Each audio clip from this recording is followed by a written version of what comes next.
BRS పై రేవంత్ రెడ్డి కుట్రలు చేస్తున్నాడు. Commission ఇచ్చిన నివేదికను ప్రభుత్వం ఎందుకు బయటపెట్టడం లేదు?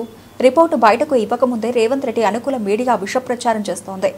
కాంగ్రెస్ ప్రభుత్వంలో అనేక స్కామ్లు జరుగుతున్నాయి. కోర్టు సమాధానం చెప్పమంటే కాంగ్రెస్ నాయకులు తప్పించుకుని తిరుగుతున్నారు. కాంగ్రెస్ ప్రభుత్వం ముఖ్యమంత్రి మంత్రులకు చట్టం తెలియదా, లేక తెలిసి వక్రీకరించి రాజకీయ లబ్ధి పొందాలని కుటిల యత్నమా?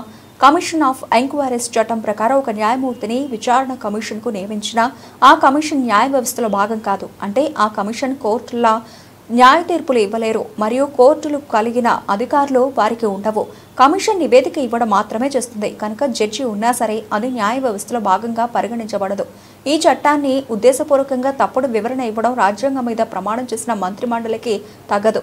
న్యాయ వ్యవస్థను కేసీఆర్, హరీష్ రావు గౌరవించట్లేదని ముఖ్యమంత్రి రేవంత్ రెడ్డి, మంత్రి ఉత్తమ్ కుమార్ రెడ్డి విమర్శ చేయడం వారి అవగాహన రాహిత్యానికి నిదర్శనం.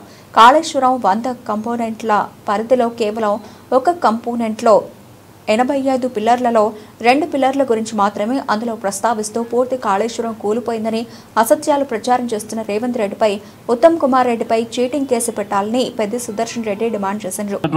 ముఖ్యమంత్రి గారు దాని జడ్జిమెంట్ గా దుష్ప్రచారానికి ఒడిగడతా ఉన్నారు. ఒక సెక్షన్ ఆఫ్ మీడియా అయితే సంపూర్ణంగా అది జడ్జిమెంట్ అయిపోయింది అనేటువంటి ఒక రాజ్యాంగ ఉల్లంఘనలకు ఇవాళ ఈ ప్రభుత్వ తరఫున ప్రభుత్వం గాని కొంతమంది అధికారులు కూడా పాల్పడతా ఉన్నారు. కమిషనర్ ఆఫ్ ఎంక్వైరీస్ చట్ట పరిధిలో తెలంగాణ కాంగ్రెస్ ప్రభుత్వము కాళేశ్వరం దగ్గర కాళేశ్వరం ప్రాజెక్టులో ఒక పార్ట్ అయినటువంటి మేడిగడ్డ 2 పిల్లర్లు కుంగడానికి గల కారణాల మీద మాత్రమే కమిషనర్ ఆఫ్ ఎంక్వైరీస్ చట్ట పరిధిలో జడ్జి గారిని పినాకి చంద్రఘోష్ గారి కమిషన్ వేయడం జరిగింది. కమిషన్ కేవలము కాళేశ్వరములో ఉండబడిన 100 ప్రమాణికాలను కాదని ఒక్క ప్రామాణికమైనటువంటి మేడిగడ్డ బ్యారేజీలో ఉండబడినటువంటి టెక్నికల్ ఇష్యూస్ మీద మాత్రమే నివేదిక తయారు చేయడానికి సంబంధించిన సాక్షులను గాని ఇతరత్ర ఇన్ఫర్మేషన్ గాని కలెక్ట్ చేసింది. ఇవాళ 655 పేజీలతో కూడినటువంటి నివేదికను కాంగ్రెస్ పార్టీ ప్రభుత్వం ఇప్పటి వరకు బయట పెట్టకపోవడం అంటేనే ఇవాళ కేవలం 55 పేజీల నివేదిక మాత్రమే